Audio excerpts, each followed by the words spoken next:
కలకాలం నిండు పసుపు కుంకుమతో వర్ధిల్లు తల్లి.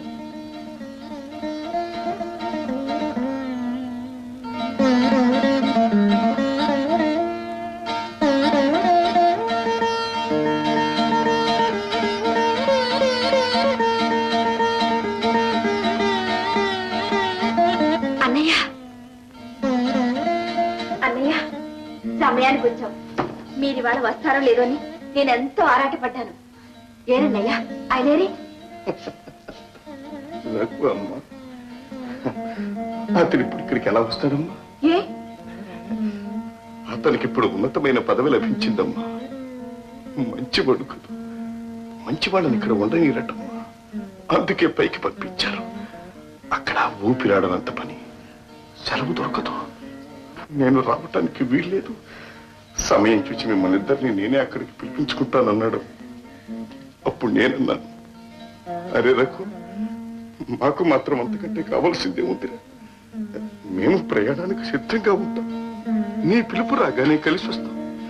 నేను శాంత ఇద్దరం ఒకేసారి కలిసి వస్తామని అన్నానమ్మా. అదేంటన్నయ్యా కళ్ళలో నీళ్ళు? ఏమి లేదమ్మా, మంగళకరమైన ఈ శుభ సమయంలో ఆ అదృష్టహీనుడి ఇక్కడ లేకపోయాడే అని చెమ్మగిలినాయి. పోనీలే అన్నయ్య, ఆయన రాలేదని నేను బాధపడతాననుకుంటున్నావా? ఆయన మనసు నాకు తెలీదా అన్నయ్య? ఆయన ఎక్కడున్నా ఆయన మనసు నిండా నేనే ఉంటాను. నా పెనుమిటి ఇంత చిన్న వయసులోనే అంత పైకి పోయారంటే నాకు మాత్రం గర్వం కాదా అన్నయ్య? అన్నయ్య, నా ముఖాన బొట్టు పెట్టి బ్రతికిన నాళ్ళు నిండు పసుపు కుంకుమలతో సుమంగళిగా వర్తిల్లాలని ఆశీర్వదించన్నయ్యా.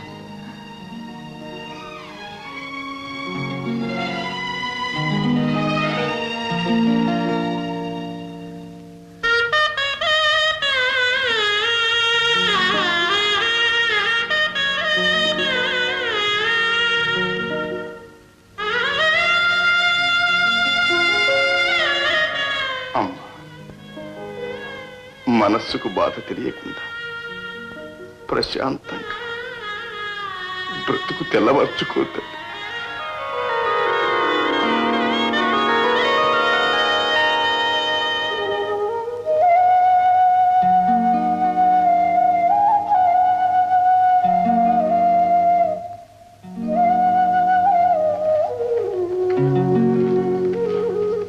ఏమండి, ఏమిటి ఇక్కడ తీరిగ్గా ఒక్కరే కూర్చొని ఏం చేస్తున్నారు? తపస్సు చేస్తున్నారా? అరే ఏమండి, ఏమిటి అలా కూర్చున్నారా? అబ్బే ఏం లేదు. బాగానే ఉంది. బావమరిది రాలేదని మీ చెల్లెల కంటే మీకే ఎక్కువగా ఉన్నట్లుందే విరహం. అవును, తెలియని వాళ్ళకంటే తెలిసిన వాళ్ళకే కదా ఎక్కువ బాధ. మీ చెల్లెలు రాయించింది ఉత్తరం పోస్టులో వేయండి. ఎవరికి? మీ చెల్లెలు ఎవరికి రాయిస్తుందండి ఉత్తరం? అదే ఎవరికి అని. మీరు ఈ లోకంలో ఉన్నట్లేరే, కాస్త అడ్రస్ చూడండి.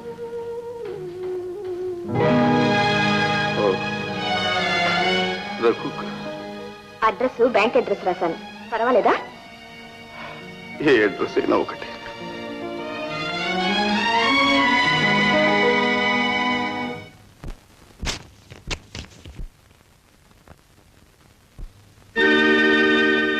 ప్రియమైన బావగారికి శాంత అనేక నమస్కారములు. ఇక్కడ నేను అన్నయ్య క్షేమం. మీ క్షేమ సమాచారాలు అన్నయ్య ద్వారా తెలిసినవి.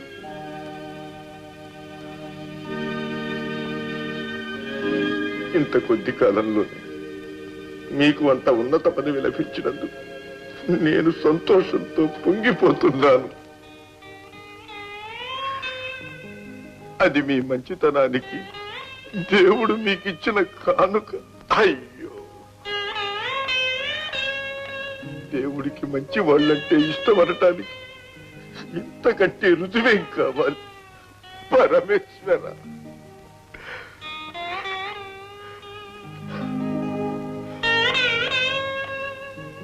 మీరు పంపిన చల్లని వార్తకు బదులుగా నేనొక శుభవార్త మీకు అందజేస్తున్నా. చెప్పాలంటే సిగ్గు ముంచుకొస్తుంది.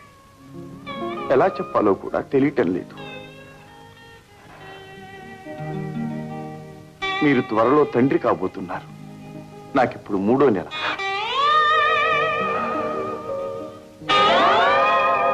నా చెల్లెలు గర్భవతి. ఈ పసిబిడ్డ కడుపున వేరొక బిడ్డ.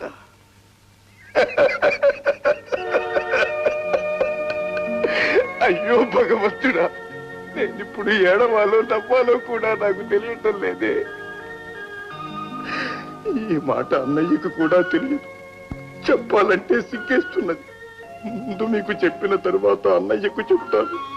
ఈ కబుర్ మీకు నేనే చెప్పాలని ఎంతో ఆశపడ్డాను.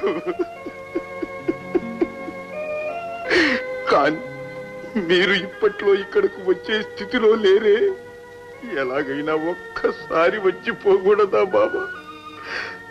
నా కోసం కాకపోయినా నా కడుపులో ప్రాణం పోసుకునే మీ బిడ్డ కోసమైనా ఒక్కసారి రండి. నా కడుపు మీద తలవాల్చి లోపల మీ బిడ్డ చెప్పే గుసగుసలు ఒక్కసారి విని వెంటనే వెళ్ళిపోదురు గాని బాబా. ఒరే ఒరే రఘు, ఒక్కసారి రారా. ఒక్కసారి వచ్చిపోతే నీదేం పొద్దుతిరా.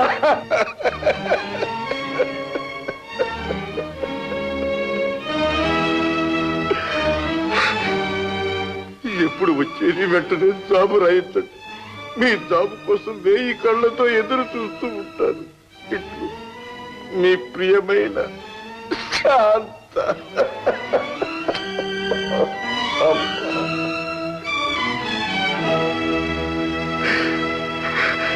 స్వామి స్వామి, ఏమిటి స్వామి నీదేలా? అభోశుభం తెలియని అర్పకురాలు, ఎన్నడూ గూడి దాటి ఎరగని పచ్చి నా చెల్లెలు. దాని గొంతు అది గిజగిజలాడుతూ ఉంటే చోటు నీకు వినోదమా స్వామి? దానికి ఇప్పుడు నేనేం సమాధానం చెప్పేది? దాని కాపరంలో ఎందుకు ఇలా నిప్పులు పోసి వినోదం చూస్తావు? అది నోచిన నోములన్నీ ఏమయ్యాయి? అది మొక్కిన మొక్కులన్నీ ఏమయ్యాయి స్వామి? స్వామి స్వామి, అది నిన్ను మళ్ళు మాన్యాలు అడిగిందా? ఆస్తులు ఐశ్వర్యాలు అడిగిందా? బ్రతికినంత కాలం ఇంత పసుపు కుంకుమే కదా స్వామి అది అడిగింది. అమ్మ అమ్మ, నాకు ముత్తైదుదనం ప్రసాదించు తల్లి అనేది నోరు తెరిచి అడిగినందుకైనా ఇవ్వచ్చునే. పసిది, దాని మీదరా మీకు పంతం? పెనిమిట్టెత్తుకుపోయి దానికి పసుపు కుంకుమ కరువు చేస్తారా?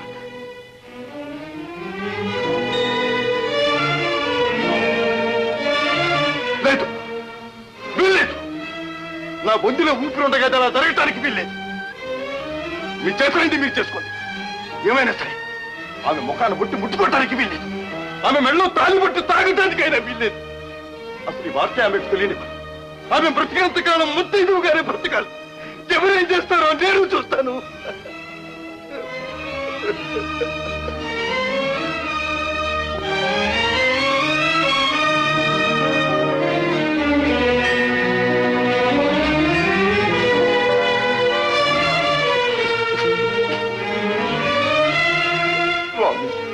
నా ప్రయత్నం ఫలించేటట్టు నాకు మనోధైర్యం ప్రసాదించు.